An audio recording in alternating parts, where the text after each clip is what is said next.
Hello everyone, this is Killbone7, and today we are back in Minecraft.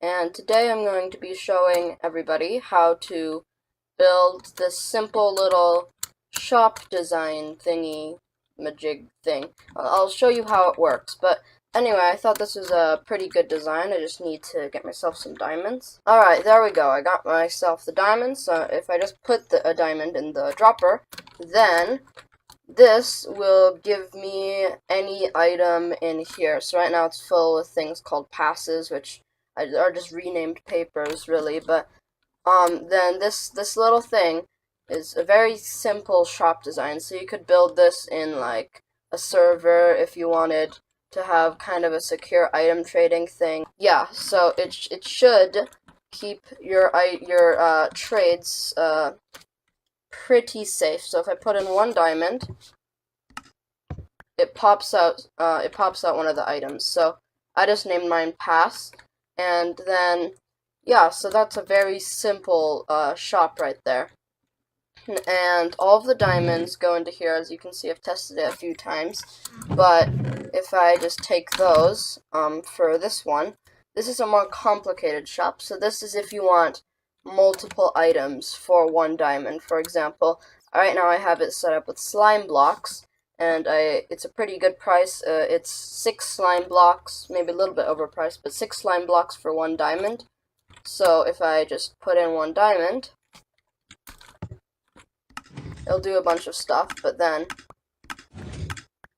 there we go. We got our 6 slime blocks. This is a more complicated version of this one, and it's sort of so it's like the same core part, but then it has a little thing attached to a redstone clock attached to this piston thingy, and I'll show you how these are all made later. But so as you can see, it gives you 6, and also this one has an interesting thing because of the way it works. If you put in 2 diamonds, for example,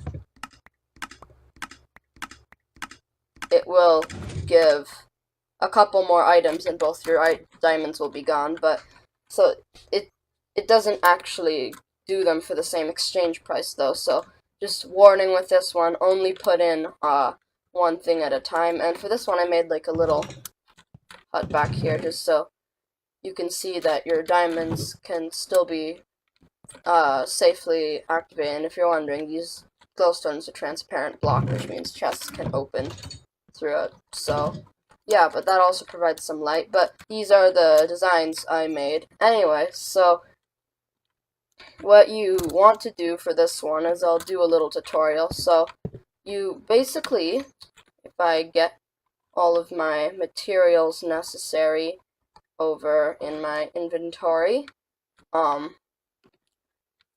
that should be everything. So you just build like, for this one you build like a little area here, like it is 5 and then an overhanging block, so 6 blocks long. So I'll just do this, so that's 5, and then this will be our overhanging block. And then what you'll want to do is I'm just looking at this design for reference, but at the front here you can build like a little sort of structure. For now I'm gonna just keep it like this little overhang thing. But anyway, now I can put a dropper over here, not over here, 1 block in, and then 1 dropper on top facing towards us, and you can see it's pretty simple thing. And then you, like on this one, you put one hopper facing that way, then put a chest there. If you want that to be your chest, but that's going to be the output of items that the person puts in, like diamonds for the shop. But anyway, you can put, so then you face this one here and face this one. You face this one away from the thing. I don't think it really matters what way it's facing, but I have it facing away just so there's no chance of the item going back in. And then you just put a block here, a comparator, and then a block into the comparator, and then you place some redstone line, then you remove the block there, and then you put a torch. So that will power this hopper, preventing it from activating it when you don't want to. And then I just covered up this side part, but you know, if you don't want to do that, that is fine. So basically what you want to do here is you want to take some stuff right here. I called it buffer paper because I don't know what else to call it, but basically you take an item that's not the same as the item that you're going to be filtering out. So then I put some buffer paper here, and if somebody puts in more buffer paper, it'll kind of break, but you can name that like an obscure thing, like a password or something. Then here, you'll want to, so not here, but in here, you'll want to put some diamonds, or any item that you want for your currency. So if you want people to be giving you like slabs or something, that's fine too. This is just a basic item filter. So basically, this is like, for this, because I'm making it a shop, I'm going to use diamonds. So as you can see, the amount is going down, and it'll keep going until it reaches 41, and then it'll stop. This means that your item filter is complete. So right here, as soon as one more item gets added, and it has to be diamonds because no other items can go in here, right? It won't go on anything.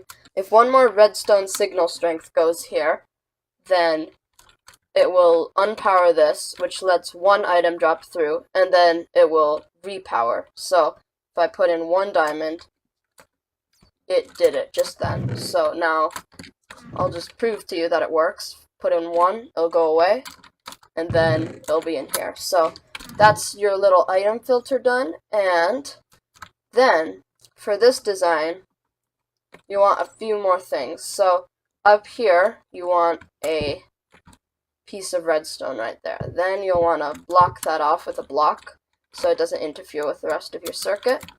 Then you put an observer facing into this redstone right there.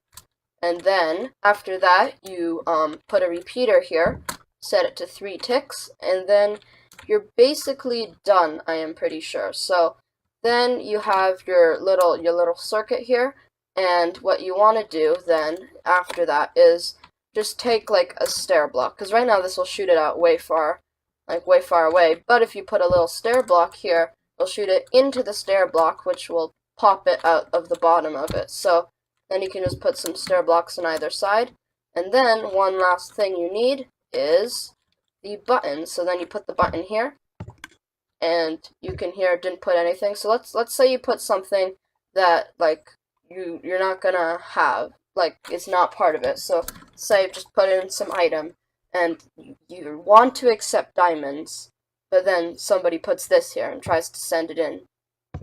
It won't do anything because the item filter.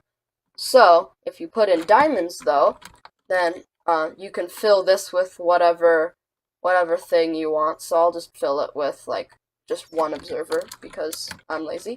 And so then you just send in the diamond, and boom, it just popped into my inventory.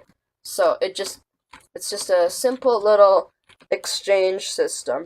So that's that design. Now, if you see this core, now you'll probably start to recognize this more, but this is just the same center section. I'm not going to be doing like a full tutorial for this, but I added like a little redstone torch on the side, going up into a torch tower, making sure that's on, which goes into this block. It's not going into the observer, because the observer is actually like it doesn't do anything when you power an observer. But anyway, it goes into this torch, which turns off, which goes into this redstone repeater set to 4 ticks, and then it goes up into a simple little pulse extender right here using comparators, which powers this piston, which allows this redstone clock to fire a couple times, and you can change the length of this comparator for more more items, less items, you know. But then you can have the block go, and the block gets pushed out over here, which sends a couple